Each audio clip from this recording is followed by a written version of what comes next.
So yun, kumusta po ang lahat? Medyo matagal-tagal tayo bago tayo nakapagpamana. Hindi tayo nakapamana nung pagkalipas ng bagyo. Ano kasi, may lumabas kasi yung tulingan. Nagpahuli yung tulingan kaya hindi ako nakapagpamana. Ilang gabi na, halos 1 linggo na simula nung magbagyo. Higit na yata. Ito, 8. Yun, 8 gabi na yata. Dahil lang tayo makakapagpamana. Hindi tayo nakapag-video dun sa tutulingan natin. Salamat naman at naka-jackpot kami ng anak ko. Kami ni Boss. Naka-jackpot kami sa Rainbow Runner saka tulingan.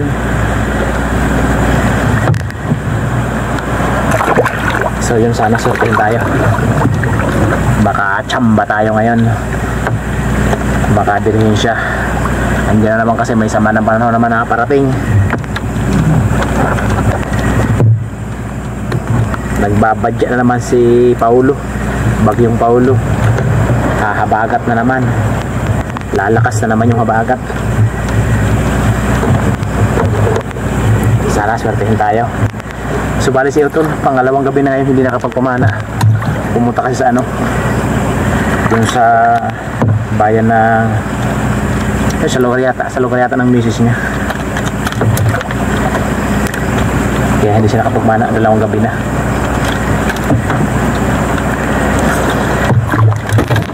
Subali Kabakungan yung spot natin. Subukan natin dun. Yung buwan kalulubog lang. Sana may sampay yung pusit at kulambutan. Makapangbenta tayo.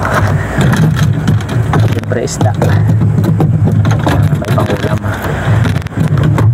So yun, abang-abang sa mahuhuli natin. Sana swerte tayo. May upload na tayo.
Tawagan namin ito bag-angat.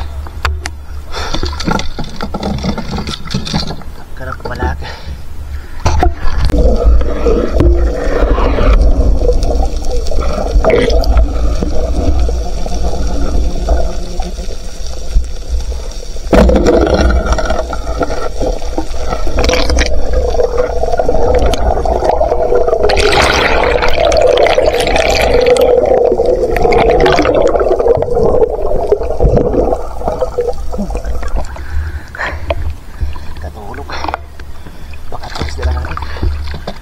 Pasok na ako sa Kabakungan.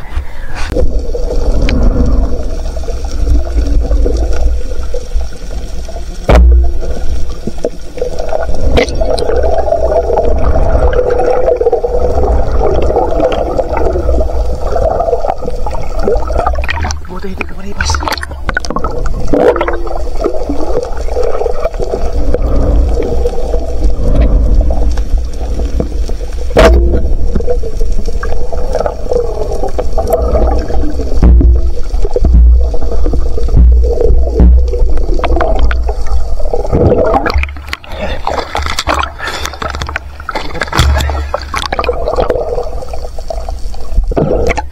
Magpapakain talaga. Dito sa may pisngi, hindi pa ako maripas. Ito, natuhog ka sa pangalawa.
Kahanap ko yung itim.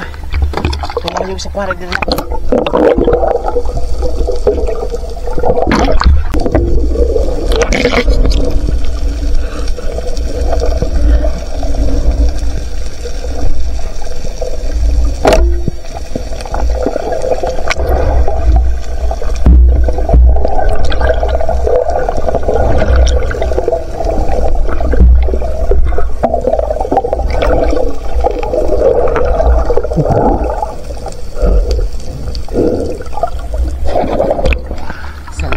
Ubus.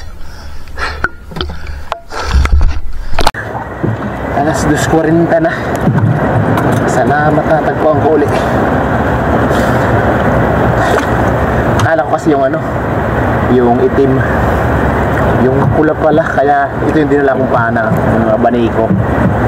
Mahirap kasi ito ano, kasi sa ilalim may singsing kasi ito. May singsing to. Nandito na yung singsing. Sa pagpala natin, natatanggal na yung singsing. Hindi na maayos to. Kailangan tanggalin yung pinana.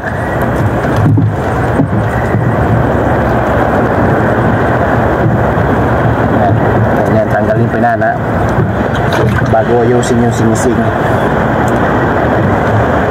Ganyan na. Ayos na. May singsing na. Kaya na itong sa pana na kahit ilan yung tusukin sa ilalim pwede. Salamat na ubos. Buti natagpo ang ulit.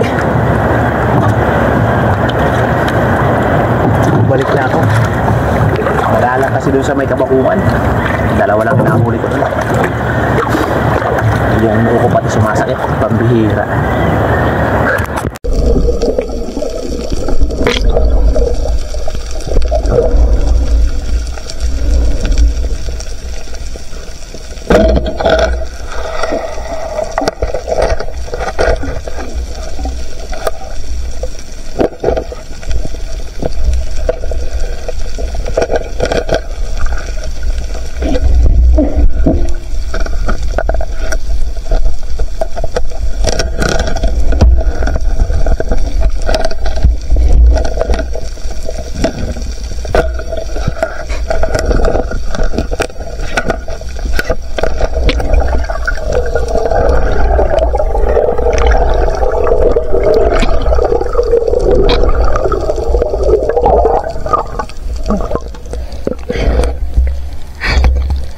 Hindi ko sinasadyang makita ito.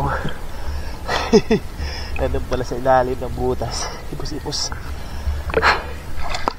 Kaso lang kanya na. Kanya na yung mga palaulap. Magsusubas ko na naman yata. Salamat. Magalaw ko na buta na nagpakita.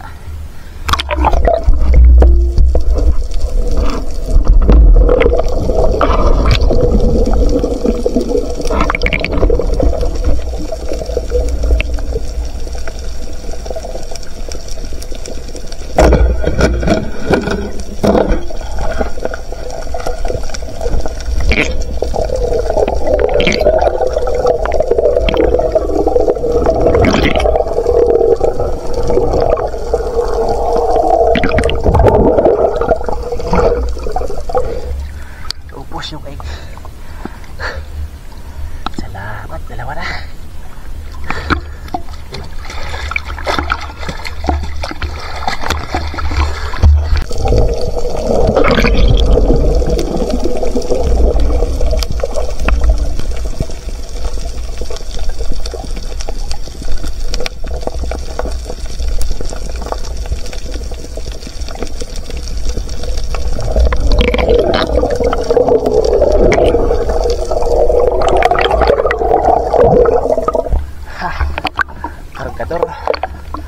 Masarap to.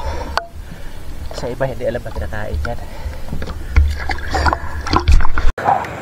Mag-alas 4 na. Nagsisimula na yung habagat umihip.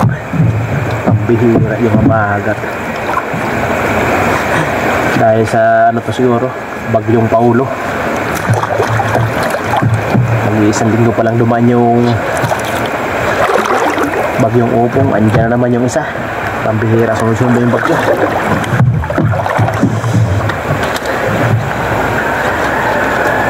Madalang yung isda. Wala na kasing agos.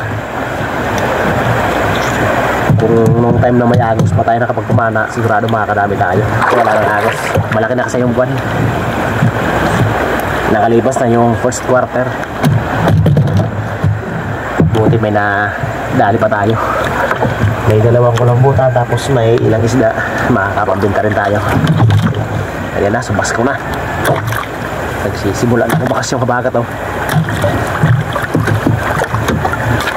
So yun ang mga sa bahay, tapos kilo natin kung ilang kilo. A few moments later. So yun, nandito na tayo. Dito na yung huli natin. Ito yung barakuda na gumugrupo to. Kumakawan yung mga ganitong huli ng barakuda. Hindi kagaya ng may itim sa dito. Ano yun, paisa-isa lang yun. Yan, salamat ata. Kahit paano huli pa rin tayo. Ganda ng buhay naman natin oh. Ito, barakuda agad. Sintama. Sintro. Yan, 1 kilo't kalahati. Yan, ibubuko natin yan, pangulam natin yan. Hindi ko pa alam kung magkano kilo ng barakuda ngayon. Mas mahal kasi yan kaysa dito sa Batog.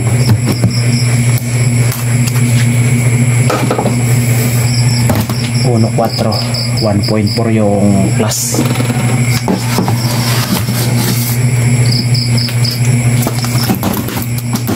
Okay pa yung ipos. Uy, saan ka pupunta? Dito ka lang.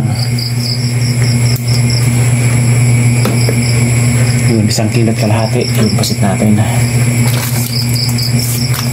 Tapos yung kalabutan, tinanggalan ko na ito ng ink para sigurado din na magbukas yung timbang niya. Yan yung kanyang ink. Simula na naman yung pag-ipon natin ng ink.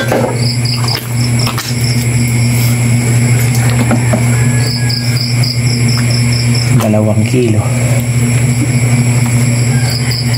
Yun, mayroon tayo 3.1 sa kulabutan natin. At ito yung pangulam nito, pang prito.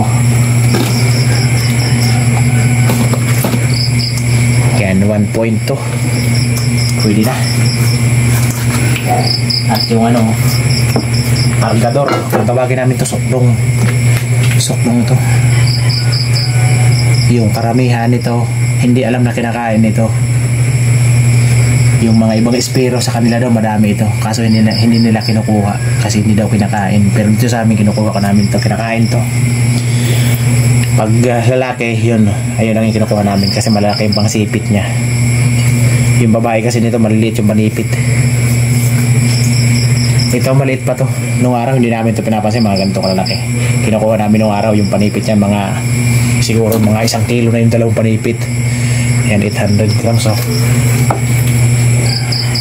yung ano ito ginagamit ito pang ano, ayan o, yung pinambubuhat na yung pinapasan niya, ayan o, parang panipit din, parang may kuko din o, ayan o, sa kabila ang binti niya, ayan. Tapos ito pa, ayan, sa kabila yung pinanghahawak niya, siya pinang-uuto niya. So ayan, para natin ito kung magkano kilo. Kikitain natin ito at kung ilang kilo na ito. So yun, magandang hapon. So bali, hindi muna tayo magsha-shoutout ngayon kasi ano, kakagaling ko lang sa laot. Pagod na, sobrang pagod na yung katawan natin. Umalis ako kanina alas 8 ng umaga. Pagdating kayo alas 3 na, wala pa tayong tulog. Salamat at nakahuli tayo ng ano, yung naibenta ko na tulingan, ano, ng tulingan kasi ako 14 kilos. Bukod ba yung pangulam na naitira kayo, no? May dalawa pa na natira. Ayan, pangulam. Hindi ako nakapag-video, may dala tayong camera pero hindi tayo nakapag-video sa dagat. Ayan, so bali ito na yung naging bayad sa huli natin kagabi. So yun, ito na yung naging bayad sa huli natin kagabi. Ayan, ayan yung napagbintahan, 1,525. Ayan, malaki-laki na rin to. Medyo jackpot na rin tayo. Ngayon, aywan ko lang kung makapagpapano tayo kasi malakas na yung habagat. Ayan yung kabuang huli natin, 8.7. Dahil sa bagyo. Dahil sa bagyong Paulo, kaya hindi tayo makakapagpamana dito mamaya. Isa ba, pagod na yung katawan natin, wala pa tayong tulog. Hapon na. So bali, next episode na lang yung shoutout natin. Hindi tayo makakapag-asikaso ng shoutout natin ngayon, hindi tayo makakapaglista. Sobrang pagod na yung katawan ko. So yun, maraming salamat sa panonood.